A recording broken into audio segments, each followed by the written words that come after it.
Hello again. This is our fifth in our 12-session review of the Old Testament that we call Stories of the Old Testament. We're looking at the major figures in the narratives of the Old Testament, the events that took place with them, and the time in which these events took place. The time of the Judges, which we discussed in our last session, was a time of a loose alliance of Israelite tribes. They lived relatively independently of each other and would provide military assistance from time to time if there was an outside attack from one of the other tribes, such as the Moabites or the Ammonites or the Amorites or the Edomites or the Amalekites or the Arameans. There were lots of small enemies located around the periphery of the territory that was controlled ultimately by Saul. The balance of power between the Canaanites and the Israelites was upset in the 1100s, shortly after 1200 BC, with the arrival of the Philistines from the Aegean. They came down the coast and settled on the coast, and as they expanded over the next several decades, they came into conflict with the small Israelite towns that were cropping up in the foothills. There are archaeological sites that show an Israelite town immediately adjacent to a Philistine town, and you have them living in a very close proximity and kind of an uneasy truce at that time. And such was the case at the time of Samson. The small town where he lived was located adjacent to several Philistine towns. Now, the leadership at that time was provided by judges, but this would be a good point at which to talk about Samuel the prophet, because he was a prophet and a judge, and he was the leader of, to some degree, a unified group of tribes. He was born about 1105, we're guessing. Again, these dates are very uncertain, but that's an approximate time. He was raised at Shiloh. Shiloh was a cultic center that had been adopted by the Israelites when they arrived, and they were keeping the Ark of the Covenant at that point.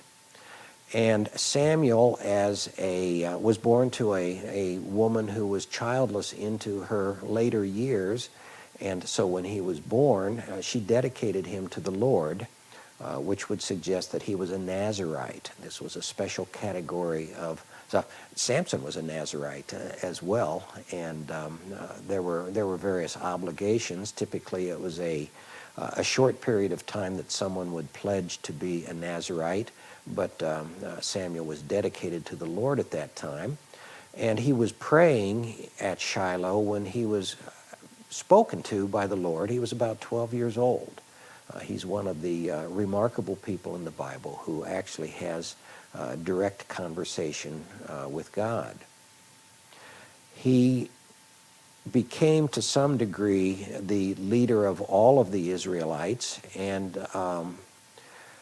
or at least ultimately would become that. But when he was about 30, this was the battle of Aphek, in which the Philistines captured the ark. This was about 1075 BC.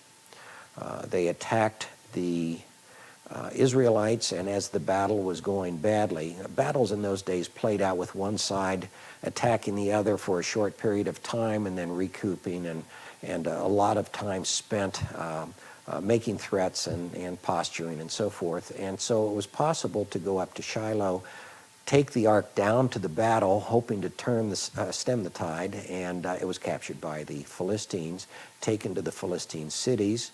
It caused them a great deal of difficulty and bad luck, and it was eventually returned to Israel and stored at Kiryat Yearim. Samuel had become the de facto leader of all the tribes by then.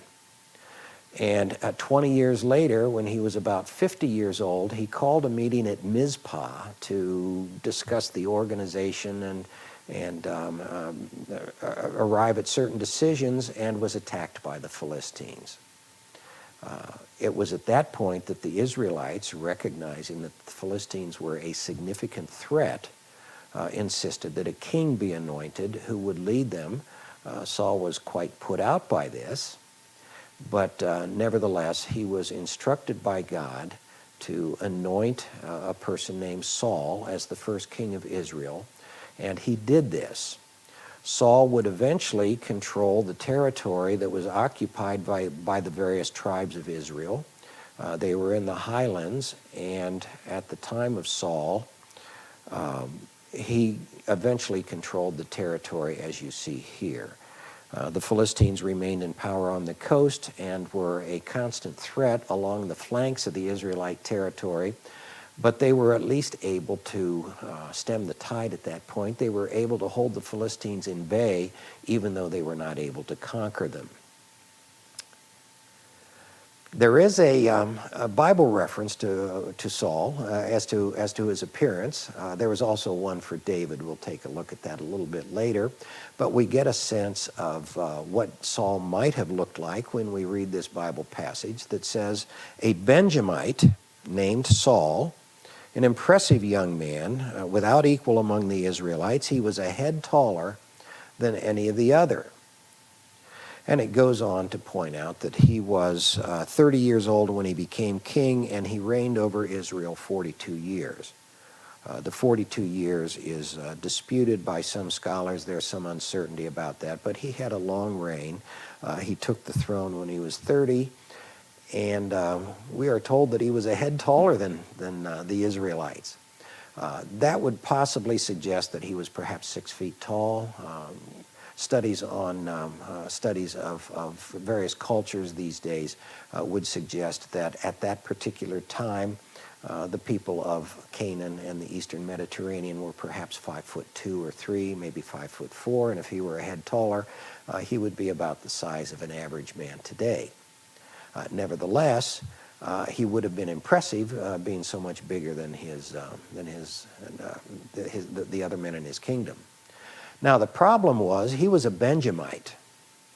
This was almost certainly a tremendous shock to the rest of the Israelites because the Benjamites had almost been exterminated by the other Israelite tribes a couple of generations earlier. There is a narrative of a Levite and his concubine who were leaving Bethlehem and traveling north and were forced to spend the night in Gibeah. It would be very dangerous to be walking out in the open at night. The cities would close their doors at dark and not open them again until morning. The countryside was awash with thieves and various types of predators, and so it would be dangerous, and people would go inside city walls at night for safety and protection when they were traveling. The Levite and his concubine were invited to spend the night in the home of one of the inhabitants of Gibeah. And then we have what appears to be a very similar narrative to the events that happened at Sodom. A group of men came outside the door and insisted that the Levite be sent out, and they would have their way with him, so to speak. Rather than do that, he pushed his concubine out into the street, and she was brutally attacked by a gang of men and left for dead on the steps. The next morning, when she died on the steps, they cut her body into pieces, distributed it through the countryside as a demonstration of the barbarity of the Benjamites. The city of Gibeah was in the tribe of Benjamin. And as a result, the Israelites came together and nearly slaughtered the entire male population of Benjamin. They had just recovered at this point. We're just a couple of generations later, and Saul, as a Benjamite, was anointed by Samuel, and it must have been a terrible shock to the Israelites that someone of the caliber of a hated Benjamite would be their king. There was some unhappiness with that at first, but Saul was able to put together a military campaign. He was able to cross the Jordan Valley over into the region known as Gilead and came to the relief of a city named Yabesh. Once that had been done, the Israelites returned to Gilgal, which was down in the valley, recall, and where the destruction of Jericho had taken place, And it was here that Saul was confirmed as king, and it effectively began his reign at that time. Now, he kept the Philistines at bay, we're told, but we do have several mentions of his interaction with the Philistines in the Bible. For example, this particular passage says that all the days of Saul there was bitter war with the Philistines. And whenever Saul saw a mighty or brave man, he took him into his service, which is exactly what he did with David, and we'll see that a little bit later. Now, during his reign, there were numerous battles, but the major battles that are discussed in the reign of Saul relate to activities against the Philistines. For example, we are given a specific reference to a battle at a place called Michmash, in which Jonathan, who was the son of Saul, performed heroically. He climbed a cliff and then was able to attack the guards on the hilltop and cause a panic, and the Philistines fled. We have here a photo of the traditional site of Michmash, and I wanted to let you see what that looks like. The area of the Great Rift down in the Jordan Valley was controlled by the Philistines, and Michmash is an area up above the Great Rift there on the eastern slope of the Judean highlands. And the Battle of Michmash, we're not sure of the time, but it took place. This is the traditional site of Michmash. You can see in the foreground there the modern town of Michmash, but it's alongside a wadi, which is a dry riverbed. In this country it's called an arroyo, but that's a very steep and very rugged dry riverbed known as the Wadi Suwainit. And it is here that that scholars would suggest that Jonathan was able to accomplish the rout of the Philistines. You can see the steep cliffs. He would have to climb up. There would be guards on the upper areas with the Philistine army arrayed in the plain off in the distance, perhaps. But this certainly gives you a sense of how that battle might have played out, even if it's not the actual place.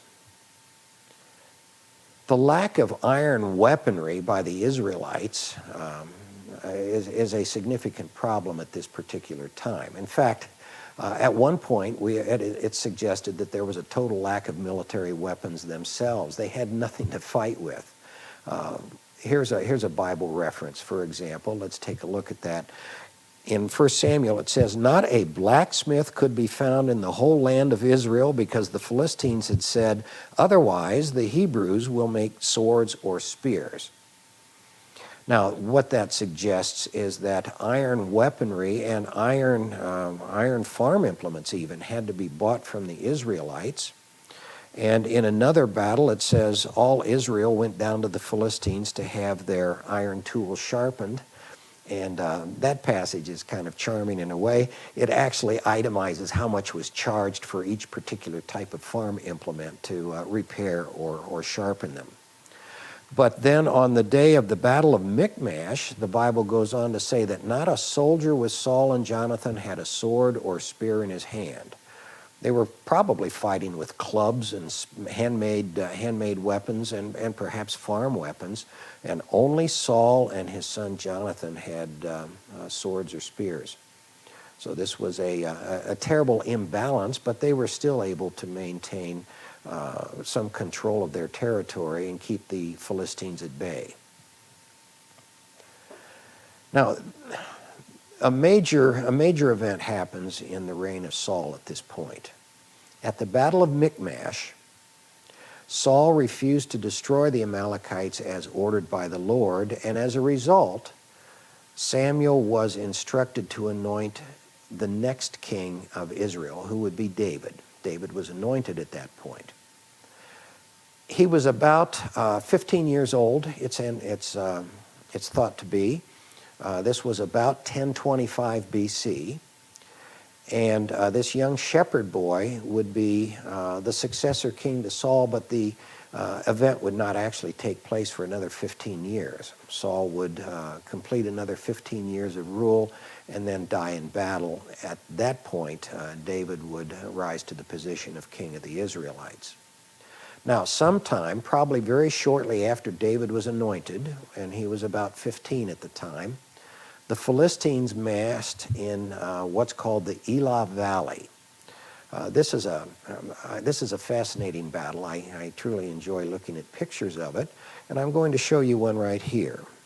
The Israelites and the Philistines, as I mentioned before, were constantly in battle over the foothills, and the Elah Valley is located as a corridor that transports you from the Mediterranean coast up into the Judean highlands.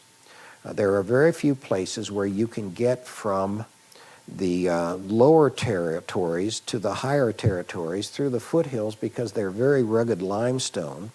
And so this particular valley right here, known as the Elah Valley, which runs east and west, a long, narrow valley, gave access to people traveling from the coast up into the hills. So the Philistines would have arrayed themselves along one side of this battle, or one side of this valley, and the Israelites would have been located on the other side, and then they stood there challenging each other for the next several weeks, daring one another to initiate the battle. The battle was ultimately won by a shepherd boy. This is an amazing story. We'll talk about that in great detail. It's a very believable story. The killing of a trained mercenary, a trained Philistine champion by a boy with a sling is a very believable story, and I'll show you why in our next session. However, the fall of Goliath, the champion, led to a rout. The Philistines, coming from the Aegean, tended to fight with champions. And what would happen is there would be an individual that would come out and challenge the champion of the opposition to a man-on-man, man-to-man battle, and the winner would determine the course of the war and the disagreement without the slaughter of lots of men and the expense of a war.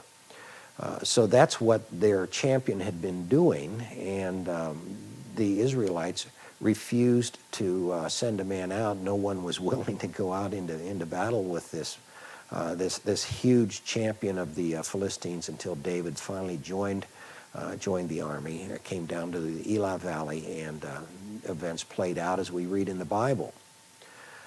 Now, after the rout of the Philistines, when Goliath fell, the Philistines turned and fled, and there was a huge slaughter. Many ancient battles played out this way. There would be an immediate engagement where the two forces would fight almost in a melee with one man fighting another, but if the tide of battle started to turn, one side might panic and run, and they would have a great number of their deaths being struck down from behind by the pursuing army. Now, after the battle, Saul took David into his household and he groomed him for military leadership. We were told that that's what Saul did. Whenever he found a brave or a strong man, he took him into his household. And David slowly but surely became a national hero. Of course, he was a hero as a boy, having defeated Goliath in battle, but as his tutoring and his growth as a military leader took place, and he would go out on his small battles and campaigns and his episodes of battle with the Philistines, it became apparent that he was a remarkable military leader and a remarkable soldier, and the citizenry, especially the young girls, began to sing songs about him and make poems and dance in the streets. And of course, they didn't have iPads and television in those days, and so everything was spread by word of mouth, and Saul became very jealous. He eventually tried to execute or assassinate David in his household, and David fled and became a Philistine mercenary ultimately.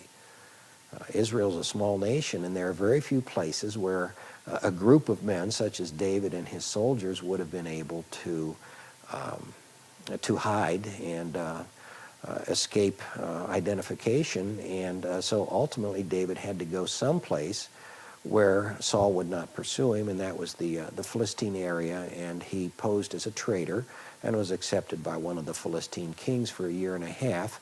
We'll talk about that in a little greater detail in our next session. Now, with the passage of time, there was another decisive battle. If we take a look at the map here, another decisive battle between the Philistines and the Israelites. The Philistines marched an army up to the northern end of the Judean range to a place called Mount Gilboa. This was probably around 1010 BC. It was at the very end of Saul's life, and it was there that he was destroyed. He fought a battle against the mass armies of the Philistines at the base of Mount Gilboa. And here's a picture of Mount Gilboa. And of course, in this country, it would be called a hill, but a hill in Israel is a mountain.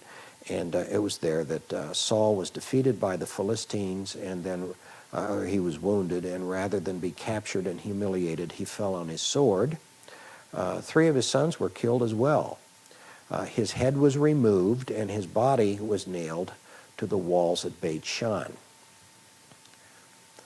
Beit Shan is located in the Jordan Valley, and as a low area, it was controlled by the Philistines and the Canaanites. And so adjacent to Mount Gilboa is the city of Beit Shan.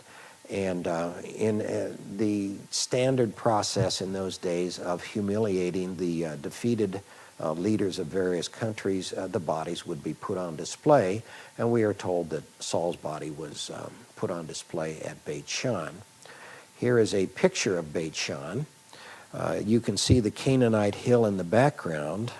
All of the various buildings that you see in the foreground are Greek, Roman, and Hellenistic, or Greek, Hellenistic, Roman, and Byzantine, because they built on the lower ground. But the Philistines would have had a fortified city, perhaps something like this up on the hilltop.